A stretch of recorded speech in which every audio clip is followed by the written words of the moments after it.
3 a.m., we stopped at a rundown gas station in the middle of nowhere in Nebraska. By the middle of nowhere, I mean the middle of nowhere. The gas station was the only building in the area, and it was surrounded by empty fields. It was maybe 2 miles off of the interstate. At 3 a.m., it was pitch black outside, and the lights at the gas station were the only thing that illuminated the area. Since the gas station was closed, we were the only people there. My husband filled up the Jeep and we spent a few minutes rummaging through our bags because I couldn't find my purse. Turns out I had left it in a relative's car in Chicago. Whoops. After a while, an SUV pulled up right next to us. The driver was a white man in his late 20s or early 30s. At that point, I was sitting in the passenger seat and my husband was about to get into the driver's seat. The man approached my husband and said, "I lost my phone here. Have you seen it?" Suddenly, a sense of dread filled the pit of my stomach as I noticed that he already had a phone, a flip phone on his hip. I studied his face. While he looked unassuming, there was something off about him, something sinister. "I must have left it in the field over there," he said. The field was pitch black. "Can you help me look for it?" My husband already had his iPhone out with the flashlight on. He's such a good Samaritan. He started to follow the man. I whipped out my phone and texted him, "Leave." My husband immediately saw the text and looked at me. I must have looked terrified because he ran, jumped into the car and we booked it out of there. As we were leaving, I looked back and saw the man get into his car. We drove for about 20 miles on the interstate to a rest stop and slept there. After a short time, my husband woke me up and told me to look through the passenger side window. The man had pulled up right next to us. There were some empty parking spaces at the rest stop, and he still parked next to us. The creepy part is that we were parked at the very end of the rest stop, and the spot next to us wasn't even a parking space. We had our seats down to help us sleep, so he probably didn't see us in our Jeep. We quietly watched him get out of his car, look over our Jeep, and walk into the building, probably looking for us. As soon as he entered the building, we snapped our seats back up and hauled us out of there. We drove for about 50 miles and found a hotel about 6 miles north of the interstate. We never saw him again. Number 3. I grew up in a small town in southern Ontario, Canada. When I was younger, our town used to get feet upon feet of icy white snow that glistened like diamonds in the sun. Snowmobiles have always been a huge part of my childhood, and I've been riding them for as long as I can remember. My father and I would take the sled out every time we had the chance, which was usually every weekend, or weekend if the ground was still white. Because we were so addicted to the thrill of driving fast down vast, sometimes blinding trails, my father spent a decent amount of time and money customizing his sled. We had a fire cap.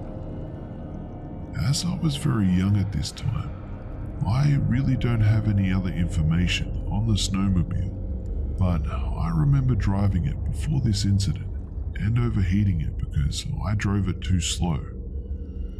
It was a fast beast of a machine, and we would often take it off jumps and bluffs throughout the off-trails.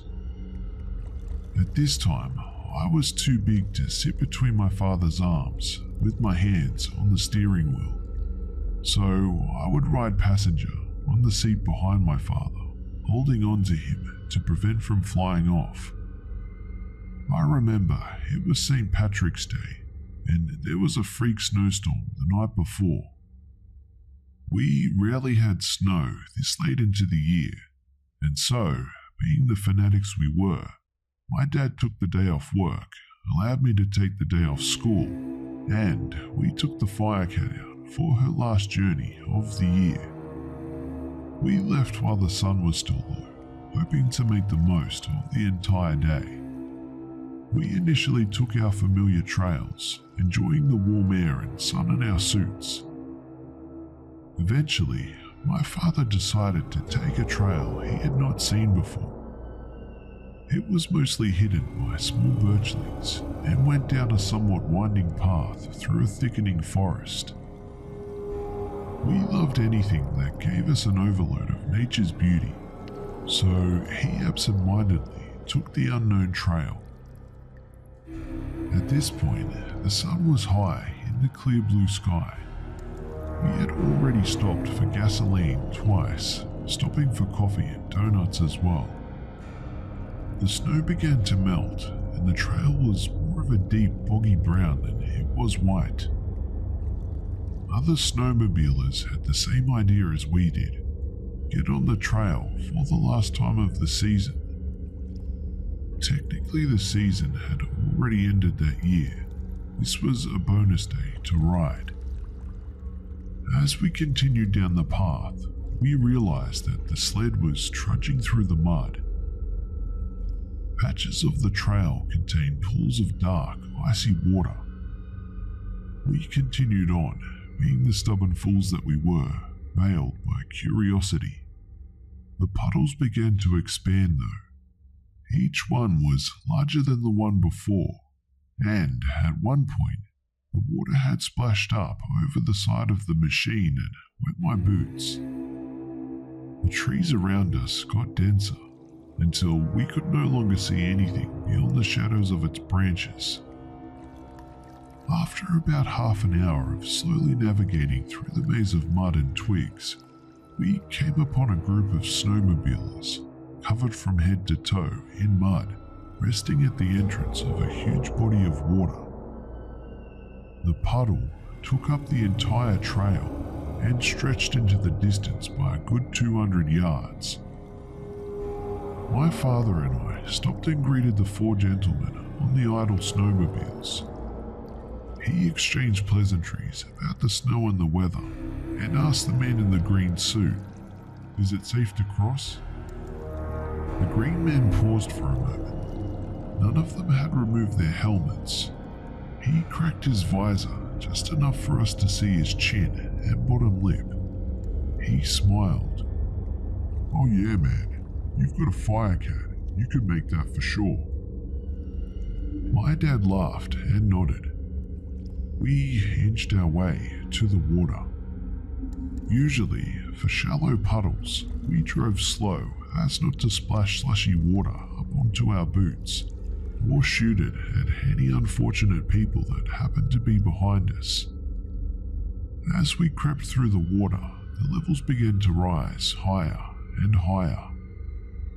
Before my father knew it, the snowmobile, it was beginning to sink. He pinned the throttle, but to no avail. We were going under. The back end of the snowmobile began to sink first, which is where I was sitting. I would like to mention that I was a very small child. I looked more like the size of a 6-year-old rather than an 8 or 9. I had a bright hot pink puffy snowsuit on and a bright yellow snowmobile helmet. There was no way that these men on the trail didn't notice a child on the back of my father's sled. My father tried not to panic. He quickly stood up and carefully lifted me to stand on top of the seat so I wouldn't get wet. He turned back to the four men on the trail and threw his arms up in a kind of gesture of, "Hey, what do you do?" He expected them to try to help, but instead, we could distinctly see Green Man's shoulders shake as he laughed at us. he then directed his crew to follow him as he turned around and drove away. My father's hands dropped to his sides. We stood in silence for a moment. The snowmobile was still sinking. We realized that this was no puddle. The runoff from the melted snow had flooded the trail. We were basically sinking into a pond. At this point, the entire back end of the machine was underwater. The hood stood afloat, so the deep glugging from the exhaust underwater filled the silence around us. The lights on the snowmobile began to flicker, and we saw, to our dismay, the front end start to sink as well. My father panicked. He had a cell phone in the front pocket of his snowsuit, but he doubted that he'd get coverage out here. The snow may have been melting, but it was still only about 1 or 2 degrees Celsius, and chunks of ice attacked our machine as they dragged it into the abyss. He knew my snowsuit wasn't going to protect me from hypothermia, so he picked me off of the sinking sled and attempted to put me on a bent sapling so I could balance above the water.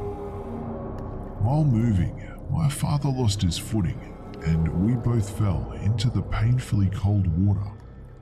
I was able to grab the sapling and pull myself onto its horizontal body, so only my legs got wet. My dad fell backwards and nearly fully submerged himself from impact. He jumped back and mistakenly grabbed onto the sled, which now sit dead in his hands. He threw his helmet off of his head into the water and ripped open his jacket to find his wet cell phone. When he looked at me, I saw fear in his eyes. "We have to walk, kiddo," he said quietly. "We have to go forward. We are closer to the end than we are the beginning. We have to walk through the water quick as you can, okay?" I started to cry then. The tears stung as they froze to my cheeks.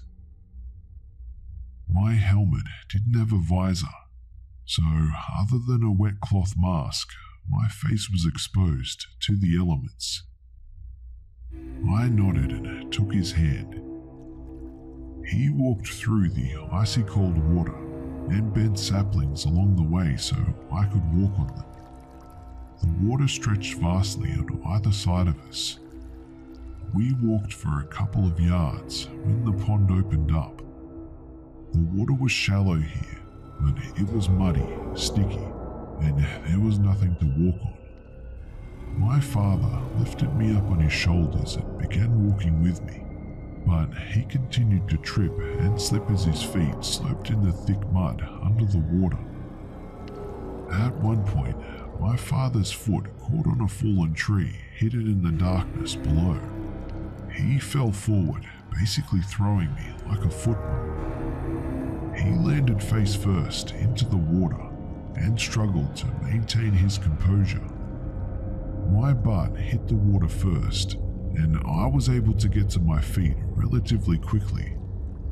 Behind me, I heard my father struggling to get to his feet and heard him call to me. "Just keep going, kiddo. Keep walking. You're almost there. You can do it. I'm right behind you." I didn't hesitate. I began to wade through the waist-deep water toward the shore that was mere feet away from me now. The sticky mud threatened to steal my boots with every step. Finally, I heard splashing behind me and felt my father put his hand on my shoulder and urge me to move faster. He was basically half dragging me through the pond when it happened. The mud won. I lost my left boot and it took my sock with it. I screamed at my father, but he knew that we couldn't go back. His fingers were beginning to lose its grip on my wrist, and I was getting very, very tired. Finally, he pulled me on shore and winced as I cried when my frozen foot hit muddy snow. He took off his wet glove and wrung it out before shoving it uncomfortably on my foot. He tried to spread my toes through a couple of the fingers so it would fit, but my toes were pulled up like a fist and were frozen that way. The air was getting colder the longer we walked through the unfamiliar forest. I noticed ice crystals clinging to my father's crunchy snowsuit, and no doubt my own as well. He was carrying me, but his entire body ached, and he couldn't do it anymore. He could barely carry his own weight, let alone mine, so he let me use his arm as a crutch and half dragged me for what seemed like hours. I could no longer feel my foot at this point, and I was having a hard time keeping my eyes open. Suddenly, my father jerked me forward forcefully. He began sprinting. I had a hard time keeping up and began to cry for him to slow down. He didn't listen. In fact, I think he sped up. At some point, he had regained his strength and had picked me up and effortlessly threw me over his shoulder like a rucksack. I was confused until I saw it. A clearing, a road, a house. The house was an old farmhouse, and honestly, I thought it was abandoned. My father marched right up to the front door and banged on it furiously. An elderly woman answered the door, and before my father could even speak, ushered us inside the house. She sat us in front of a fireplace and threw thick, scratching wool blankets over our shoulders. We didn't complain. My father began to tell the woman our story. I could finally feel my foot again, but now my body stung as if it was on fire. Every inch of my exposed skin felt like it was being licked by the flames in the fireplace. The woman's husband came home with the only family vehicle, and he drove my father and I straight to the hospital. I had severe pneumonia and was undergoing the first stages of hypothermia. My foot recovered, but I had to stay in the hospital for a few days. My father was released a couple of hours later and went home to tell the family what had happened and bring me some of my personal items. He put an article in the newspaper telling the exact story of what had happened and a very specific description of the 4 snowmobilers that left us for dead. He had hoped someone would come to him with information, but we never heard anything. The following day, while my mother visited me in the hospital, my father and a couple of his friends took some ATVs back into the trail to pull out the snowmobile. After an entire afternoon of attempts, the Firecat was finally freed from her icy prison. My father had towed it home, and it sat for 2 weeks in the garage. He said that we had probably walked at least 20 minutes after the sled sunk before we found the couple that saved us. I was released from the hospital a couple of days later. I felt much better, but was a little nervous about going on a snowmobile again. My mother dropped me off at my father's house, and I found him in the garage, working on the Firecat. He would eventually get it to start and run almost perfectly. We used it the following 3 seasons, before selling it one summer.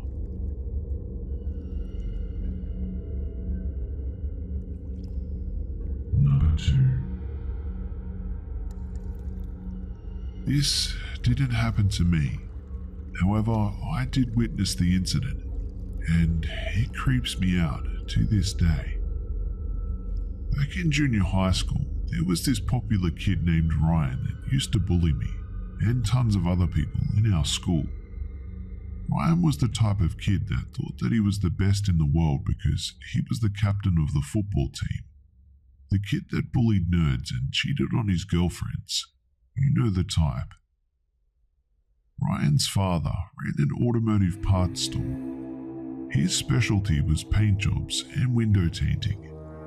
He had many vehicles, but his favorite was a dark blue truck with orange and yellow flames on the front. It also had tinted windows and spinning hubcaps on the wheels. Ryan's father often wore the same team jersey as his son's team jersey, a red and white hat and blue jeans. As we continue the story, you will soon discover why the details of this particular truck, as well as its owner, are very important. One day, on my way to my next class, I fell down the stairs and sprained my ankle. I ended up limping to the nurse's office and calling my dad to come pick me up.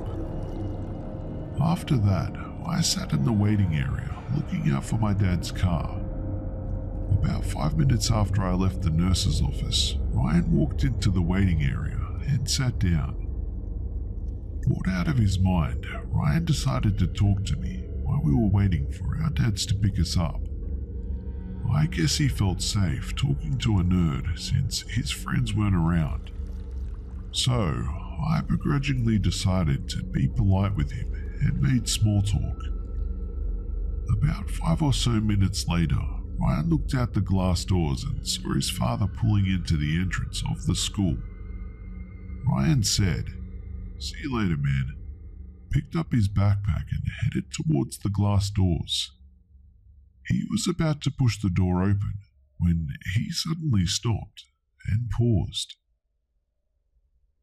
When I asked him what was wrong, Ryan explained to me that his father usually picked him up later and that he usually parked his truck right next to the glass doors.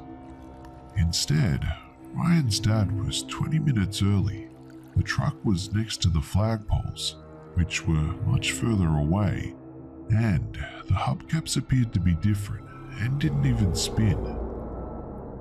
After a few minutes of this, Ryan's cell phone then went off. Ryan at this point simply assumed that it was his dad calling and didn't pick it up. So he walked out the door and headed towards the truck. I decided to take a nap while I waited for my own dad to pick me up. Suddenly, I heard what sounded like an older man yelling and Ryan screaming. I looked out the window, only to see Ryan flailing his arms and an older man trying to pull him into the truck.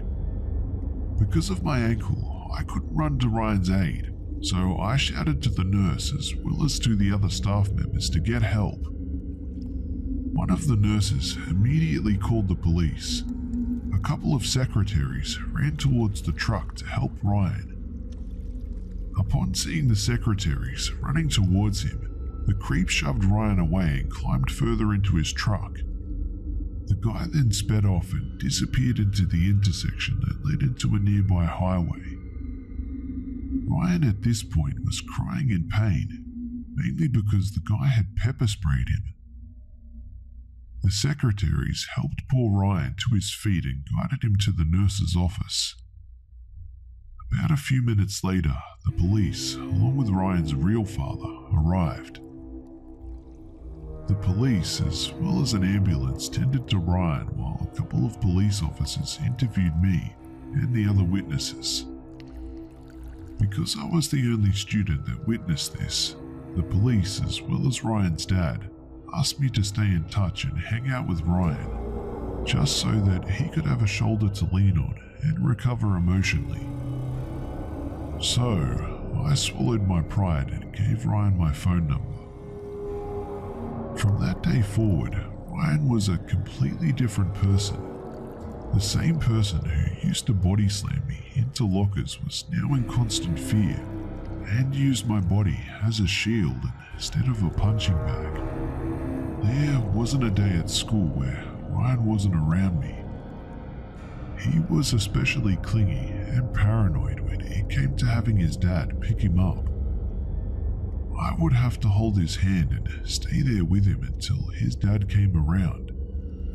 He'd even got to the point that Ryan would call me every night to vent his fears, as well as update me on what the police would find. And many of the details about this were very, very creepy. For instance, the creep, whoever he was, not only knew where Ryan went to school and where he got picked up, he even knew which vehicle Ryan's dad drove whenever he picked up his son from school. So he decided to imitate everything about Ryan's father. That's right, the creep actually went through the trouble of painting his own truck the same colors as the father's, just to fool and lure Ryan. He even dressed up like Ryan's dad. Ryan even said to me that the disguise was so convincing that it wasn't until he looked the creep in the eye that he realized that he wasn't his father. Yet things got even creepier the more Ryan told me and the more the police department found. As it turns out, the creep also knew Ryan's cell phone number, but wasn't the one who called Ryan. Ryan told me that the police said the mysterious number belonged to a payphone at a nearby gas station, so the creep in the truck couldn't have possibly called Ryan, meaning that not one but two people may have been involved in this. Despite having video surveillance, a license plate, and a description of the driver, the police never found the guy or his gas station buddy.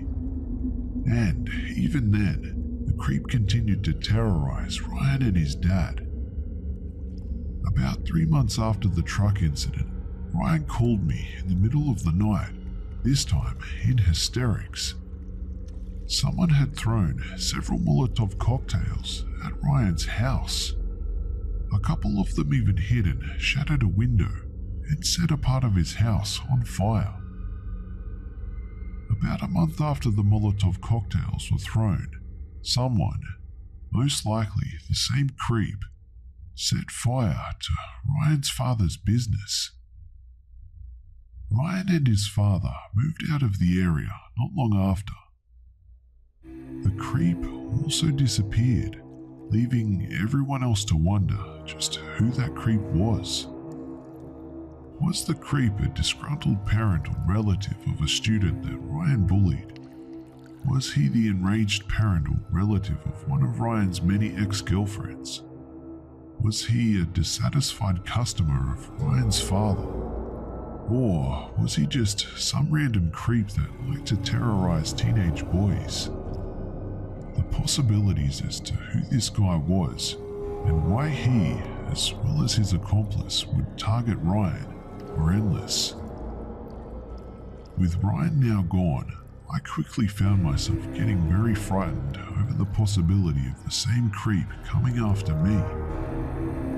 For a long time, I was super paranoid about the creep coming after me and subjecting me to even worse terror than Ryan had experienced. From that day forward, I refused to be picked up from school, no matter how sick or hurt I was. All because I feared that some creep was going to do the same thing to me. Even to this day, the whole incident sends shivers down my spine. Number 1. I work at a big-name retail company in the United States. I've been at my store for going on 9 years now, so as you can imagine, I have a good amount of friends who work in the building. This story happened about 3 years ago, before I became a manager, but pretty far into my career in the building. During the holiday season, we hire on a lot of seasonal team members. Some stay and some go. Amongst the new faces in the building was a younger guy called Matt. For his age, Matt had an amazing work ethic, going as far as to ski into work during a bad snowstorm rather than call out. I was told that he was an Eagle Scout, member of the Honor Society all through school. He was a weird kid, loner type, but he seemed to take to me pretty quickly. The department I worked in was towards the back of the store, and he was a backroom team member, so we saw a lot of each other. We chatted about things like video games and comics, mostly passing chatter. Have you played blank yet? It's amazing. That type of thing. Before long, he was adopting my break schedules, mostly to bum cigarettes. Matt ended up staying after the season ended, so I had a pretty consistent smoke buddy. One morning in January, he asked me if I knew someone called Jack. He went to the high school I graduated from, but both Matt and Jack were considerably younger than me. I told him I didn't know him. "Oh, okay," he said. "I was just asking because a friend asked me to deal with him. I'm kind of a protector in my circle, and he's been messing with her." I brushed it off, mostly just surprised by the fact that he had friends outside of his work bubble. The next day, he came to me again, talking about Jack. I figured out where he lived, but there are so many cars in his driveway, I'm not sure which one is his. I need to be sure he's home, or if I do something, it's to his car. This sketched me out a bit, but being a semi-sane person, I assumed he was going to pull a childish prank. Still, I lied. Be careful in that area. My dad lives there and there's a lot of vandalism. Most homeowners have surveillance cameras out front. He didn't seem fazed by my statement and switched the conversation to the then new Zelda game. About a month or so had passed with no new inquiries or comments about Jack or his mission. I was relieved. I showed up to work as usual, and around 9:45 I took my smoke break. Matt usually worked later, so my first break was usually a solo one, but that day he covered a shift. I was surprised when he followed me out and asked for a cigarette. I gave it to him and sat down to enjoy my break. "So I finally got that kid." The way he said it, it sent a chill down my spine. "Oh, okay. Well, I beat Zelda last night. It's a good game. You should get it." I tried to change the subject, but I could see he was going to continue talking. "Do you know what ricin is?" I admit I hadn't, so I shook my head. I wish I could say I still don't. For those of you who also don't know, from what I'm told, ricin is a particularly deadly poison with no scent or taste that, when ingested, can be lethal within 3 days. Not a Breaking Bad fan, I guess? I shook my head again, but by then he was already rattling on about how to make it and what it did. It's lethal, odorless and tasteless. No antidote either. I put it on a scratch and sniff card and walked it to his house last night. His birthday was recently, so he shouldn't be surprised by it. Right away, a million thoughts rushed into my head. I come from a large, close family. If I had a card in my mailbox, hand-addressed and without a return address on it, I know for a fact that one of my siblings or parents would have opened it. As much as I wanted to believe that he was just trying to sound like a badass, I couldn't bring myself to leave that to chance. I pretended I hadn't heard him, continued my Zelda talk and headed back in. Once inside, I alerted my direct superior and sat in an office to call the police. 2 plainly clothed detectives came in shortly after and questioned me pretty extensively. They agreed that it was more than likely not true, but were glad I reported it regardless and were on their way. Matt worked through the rest of his shift and left with another backroom team member. Shortly after they left, the detectives returned. The card that was in the mailbox had something in it, but they couldn't be sure what it was. It had to go to a lab for testing. They went to Matt's house and talked to him. He said that he put powder in the card to try and scare him, and that was it. The next week was crazy. The lab results came back positive for a particular potent batch of ricin. Matt attempted to flee his home while a hazmat team knocked on the door. He hid the remaining poison in a storm drain close by, where it was quickly found. Matt was arrested, and I planned on going back to my normal life. Not the case, though. News reporters and journalists were at my job, my home, and both of my parents' homes daily. I had to wear another girl's name badge so they didn't know who I was, but they knew. They would come back to my department, referring to me in third person and trying to pet my ego. It didn't work. I had very clear directions to not discuss the incident. Besides, I wanted to be done with the whole situation. My dickhead, now ex-boyfriend, kicked me out because of the reports and police. I just wanted to go back to being normal. I met with the family of the would-be victim. The mother and father were very nice, thanking me and crying. The mum had painted me an angel as a thank you gift, and though I'm not religious, I've held on to it. The brother was a paraplegic with a seizure disorder. He couldn't take care of himself at all. The sister, who was opening the mailbox as the police called the house, was a 2-time cancer survivor, and Jack, the eldest, was there with his girlfriend.